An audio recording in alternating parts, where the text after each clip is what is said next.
30, el romanticismo todavía seguía siendo el movimiento literario preferido por el público mexicano, mientras que el modernismo empezaba a extender sus tentáculos de forma arrolladora, sobre todo después del impulso que iba a tomar con la revista Azul en 1894, encabezada por el genial y malogrado Manuel Gutiérrez Nájera. Como se sabe, el naturalismo tuvo como principal cabeza visible a Émile Zola, quien quiso superar la verosimilitud y el campo de acción realista precedentes a través de un tipo de novela que extremara ese verismo para describir en su máxima crudeza a toda la sociedad por medio de la observación y documentación objetiva, o lo que es lo mismo una observación y documentación científica.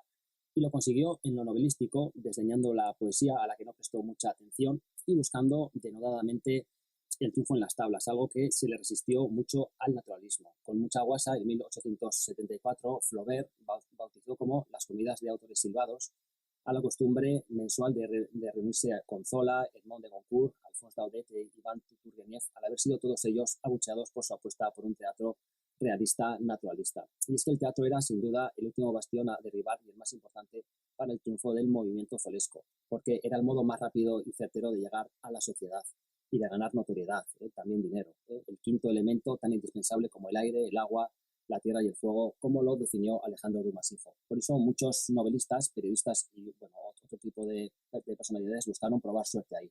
¿Y qué es lo que proponía el teatro naturalista? Pues básicamente la naturalidad, pero en todo. Esto es distanciarse del teatro romántico, lleno de excesos de todo tipo y que, solía ser en verso. Y también querían acabar con lo que se consideraba en la época un teatro realista encabezado por Alejandro Dumas Hijo y Victorien Sardou en Francia. Así se buscaba naturalidad en el texto, que no tuviera efectismos ni golpes escénicos recurrentes, naturalidad en los personajes, que no fuesen, en una metáfora recurrente de la época, muñecos de los que tira el autor y que se mueven como pide y que no se mueven, como pide la vida, sino como pide ese autor. Y también se buscaba naturalidad en los actores, sin que fueran artificiosos, naturalidad en los decorados, etc. El público en México, no obstante, que fue algo extrapolable a España y al resto de Hispanoamérica, prefería el drama romántico en el que pasaba de todo y en épocas lejanas. De hecho, en México hubo una fiebre tremenda en la década de 1870 por este tipo de piezas, especialmente ambientadas en Nueva España. O también se preferían las piezas realistas de Alejandro Dumas Hijo y demás seguidores, pero que tenían mucho de romántico. De hecho, los naturalistas las condenaban por falsear la realidad o por dar una ilusión de realidad a sus obras.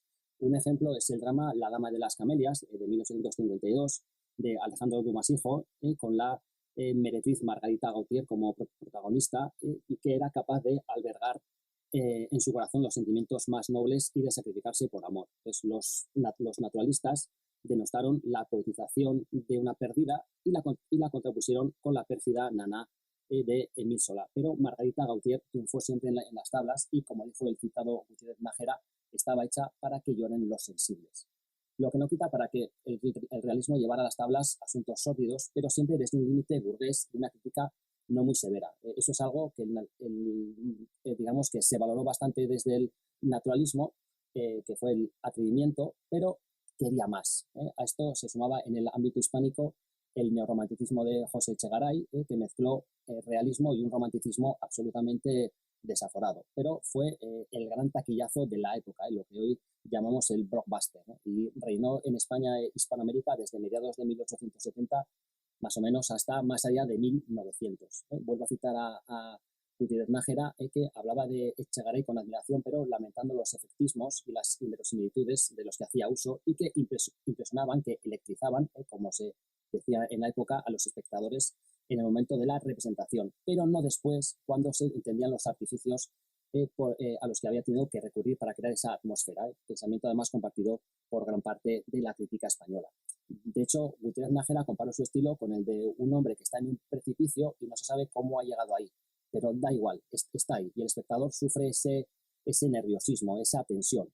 Y muchos críticos achacaban muchos defectos a Echegaray, pero les gustaba ese teatro, ¿no? Lo admitían como una especie de placer culpable. O sea, ¿sabéis ese estilo de película de sobremesa que alguna vez todos hemos visto y no confesamos que nos ha gustado?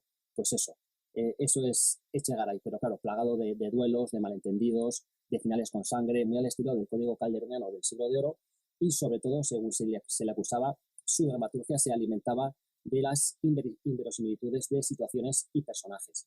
Esas inverosimilitudes se hicieron famosas y por eso ironizaba Clarín, y de ahí viene parte de mi título, precisamente inventando a Echegaray al inicio del cuento González Bilbón, que el crítico de la época que censuraba su teatro era un burgués de las inverosimilitudes, aludiendo a su vez a la incapacidad de estos de disfrutar de las bellezas de sus comedias y de dramas y solo fijarse en eso.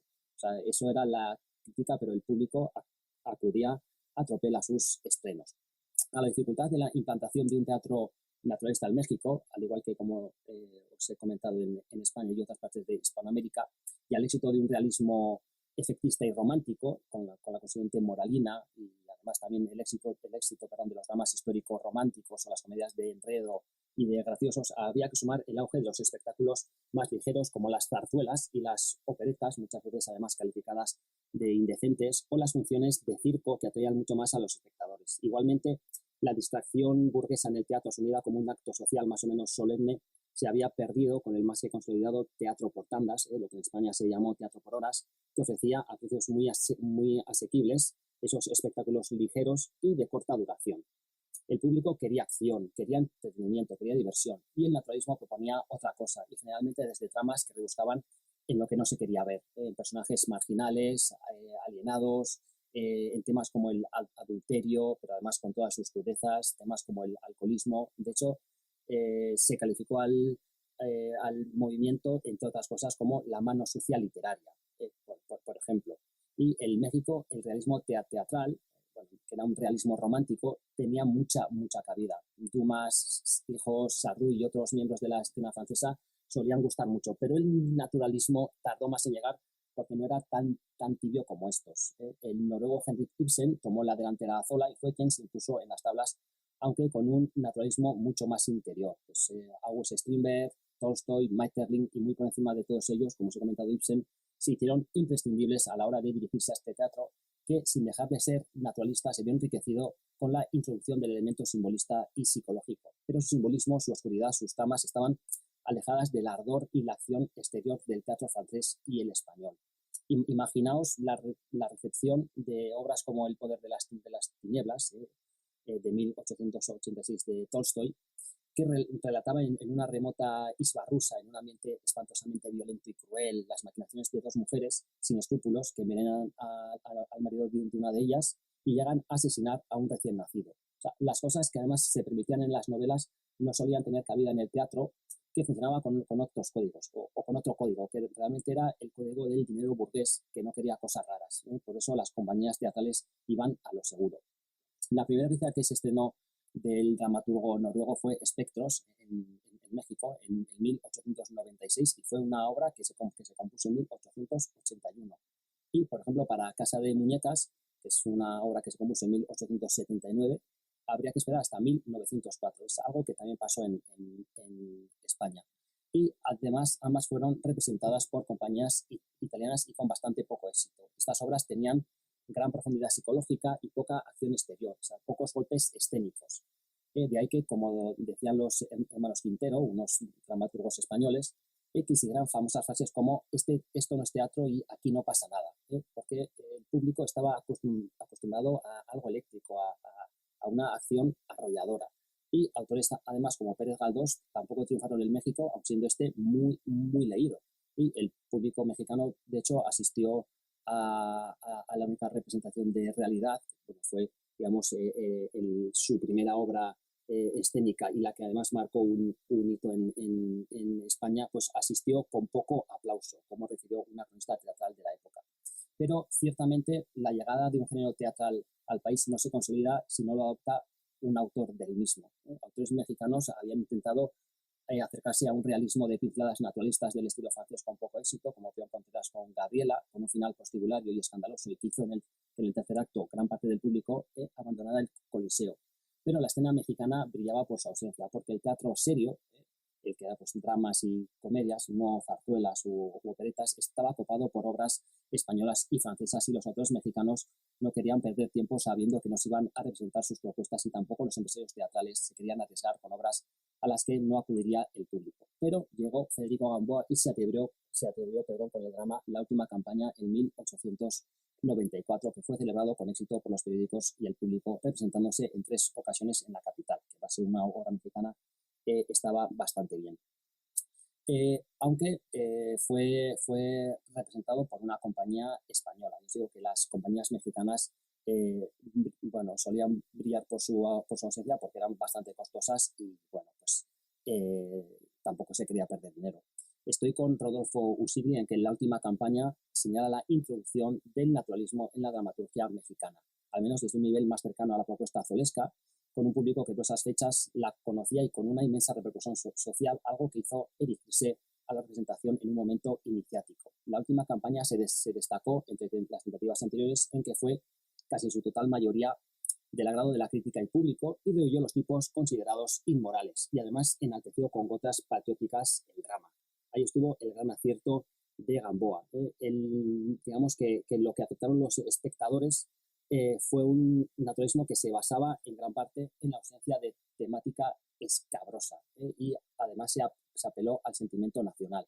Y no hay que dejar de lado la práctica actoral de la que insistió Gamboa que fuera natural. Por lo tanto, aunque sí que es verdad que se suele creer que Zola siempre retrataba ambientes lúgubres, el naturalismo no se limitaba a lo infame y lo depravado, aunque así se creyera, sino a una adhesión a la verdad y a la naturalidad, es decir, digamos, aplicada al método experimental. Hay críticos actuales que enmarcan más esta obra de Gamboa en un realismo romántico, pero en la época se consideró naturalista y es lo que pretendió el autor. En el drama de Gamboa, el coronel retirado Antonio Bocamarta, que luchó en su juventud contra la invasión americana y francesa en México, y su mujer tratan de salir a flote de una penosa situación económica en la que temen quedarse en la calle por no pagar el alquiler de su casa. El coronel está a punto de aceptar un trabajo deshonroso como portero en un garito, pero su suerte puede cambiar cuando le ofrecen una gran fortuna por un terreno que posee. Sin embargo, la rechaza al enterarse de que es una compañía estadounidense la que quiere comprarlo. A esto hay que sumar que su hija quiere casarse con un joven que goza de un buen poder adquisitivo, pero es de ascendencia francesa, por lo que se opone en un primer momento a ese matrimonio. Evidentemente, tanto América como Francia fueron enemigos de Estados Unidos. Al final, abandona su patrioterismo y accede a los deseos de su hija al poner por encima de todo su amor a ella y a su felicidad. Como se ve, no se trata de una acción embrollada ni se apoya en los exitosos excesos románticos. De hecho, Gamboa, en un estreno posterior, que fue un monólogo, escribió: porque esas nostalgias de los traidores, los espadines, las pelucas empolvadas, las cartas que se extravían hasta que el nudo se desata, las doncellas perseguidas y las virtudes que vencen en los grandes finales apoteósicos de la vieja escuela. Bueno, y me quería detener en una acción de Gamboa, que Gamboa leyó todas las reseñas de su obra. Y digamos, esto es algo que no distaría mucho de otros autores dramáticos. Y cuando leyó todas las críticas encontró dos malas. Esto es una actitud que inmortalizó Echegaray en su comedia Un crítico incipiente en 1991, cuando don Antonio pide muy exaltado a su criada todos los periódicos que se encuentren para leer las opiniones de su drama. Digamos que aquí es donde se da la relación entre periodismo y literatura más cruel, la que podía hacer que una obra o un autor fracasase o triunfase. Los críticos literarios y teatrales serían como jueces del criterio del público y se encontraron como sus guías. Y hubo una gran lucha entre la crítica para censurar o enaltecer el naturalismo. Y se escribían críticas literarias muy extensas, algo que fue desapareciendo paulatinamente al comenzar el periodismo moderno, el que daba prioridad a los elementos sensacionalistas. Pero periodistas mexicanos como José Primitivo Rivera o Carlos Díaz Rufo demostraron un conocimiento de la escena naturalista magistral, un teatro leído más que representado, explicando obras de Tolstoy, Ibsen, etc. Y en concreto, en la última campaña brilló, aunque mal, un famoso novelista y periodista español de la época llamado Eduardo López Vago, que calificó al público como montón de tontería humana, porque en su opinión aplaudieron solo el patriotismo del drama de Gamboa y no su naturalismo. Pero sea como fuere, la última campaña triunfó donde otros habían fracasado, primero por ser un autor mexicano y segundo por tratar el naturalismo no desde la crudeza y brutalidad zolesca, sino desde una trama blanca y apta para todos los públicos. Muchas gracias.